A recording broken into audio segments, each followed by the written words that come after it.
The Golden Carrots. Many years ago, a man named Firaz lived outside Damascus. Working in the field one morning, harvesting his crops, his sickle hit a rock-hard carrot. Firaz dug the dirt away with his hands and was amazed to find a golden carrot, surrounded by 5 more just like it gleaming through the soil. He harvested the golden carrots in his cart and hurried back home. For a very long time, Firaz had known the heavy burden of poverty. Fearing that he might lose his treasures to the fickle winds of chance, he carried his golden carrots out of the city and buried them under a tree. After some time had passed, he began to miss the presence of his treasures and went to the tree so he might refresh his eyes with the sight of them.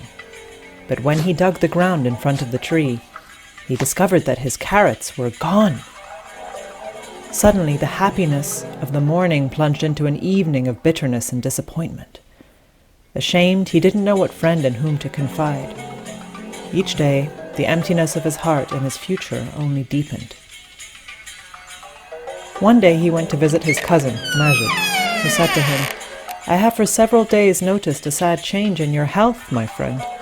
I do not know what the cause is, nor do I know what thorn of misfortune has pierced your heart." Firaz wept tears of sadness. He replied, "Oh, it is the treachery of fortune. Indeed, I carry a heavy heart and a great sorrow. Yet if I reveal it to you, you would probably be of no use, and might even plunge you into grief as well."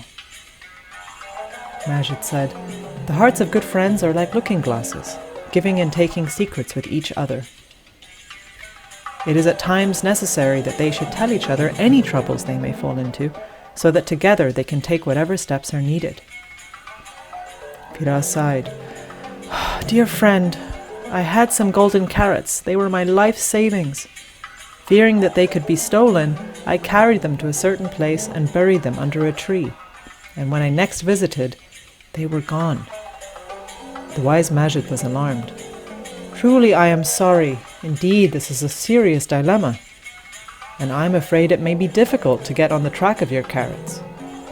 Tell me, my friend, could it be that you were seen by some person when you buried your treasure?" "I am quite sure," Firaz said, "that no one saw me." "Or perhaps," said Majid, "in the days after you buried your treasure, someone walking by may have noted something different about the earth and wondered who could have freshly planted there." "But I was so careful," moaned Firaz. "I covered the hole with the same earth so that no one would know but me that anything had been disturbed." "Was there anything left behind?" said Majid, "perhaps a scrap of cloth or someone giving you a clue of what could have been there?" "Not a thing," Firaz choked back his grief. "Well, friend," said Majid, "give me 10 days to meditate on the situation. It may be that something new and important will occur to me." Majid sat down for 10 days to meditate, but after turning over every possibility he could possibly imagine, he could devise no plan. On the 10th day, they met in the street, and he said with sorrow to Firaz, "Although I have plunged and searched the depths of my mind for 10 days, I have been unable to take hold of the precious pearl of a wise plan. Alas, I can only hope that someday, somehow, you will be compensated for your golden carrots." They were talking when a madman met them on the street and asked, "Well, my boys, what is all your secret mongering about?" Majid turned to Firaz. "Come on, let us relate our case to this crazy fellow and see whether some flower will bloom in his mind." Firaz said, "Dear friend, when you with all your knowledge and wisdom could not devise a plan after 10 days, how can we expect any help from this unfortunate who does not even know if it's day or night?" Majid said, "There is no telling what he might say to us. You are not aware that the most foolish as well as the wisest have ideas, and a remark, uttered perhaps at random, often furnishes a clue by which the desired end can be attained." Meanwhile, a little boy had noticed the crazy fellow. Stopping to observe his antics, the boy approached the group. The two friends explained their case to the madman. After being immersed in thought for some time, he remarked, "He who took the root of that tree for a medicine also took the golden carrots," and then turned his back and went on his way. They consulted with each other as to the meaning of the crazy man's observation, when the little boy asked what kind of tree it was.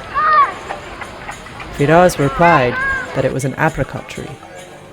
Then said the boy, "This is a simple enough matter.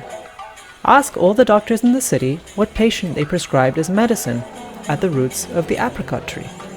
The learned man was impressed with the boy's sharp mind, and also the crazy man's lucky thought.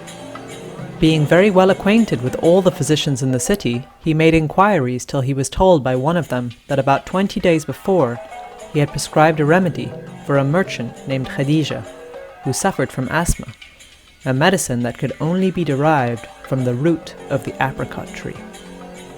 The learned man discovered where the merchant lived, went to her house, and addressed her. "Ah, Khadija, thank goodness you have recovered your health, and you ought to restore what you found at the fruit of the apricot tree, because the owner is a worthy man, and it was his only treasure." Khadija replied, "It is true. I have found the golden carrots, and they are with me. If you will tell me how many there are, I will deliver it in your hands." And thus Firaz and his lost treasures were restored.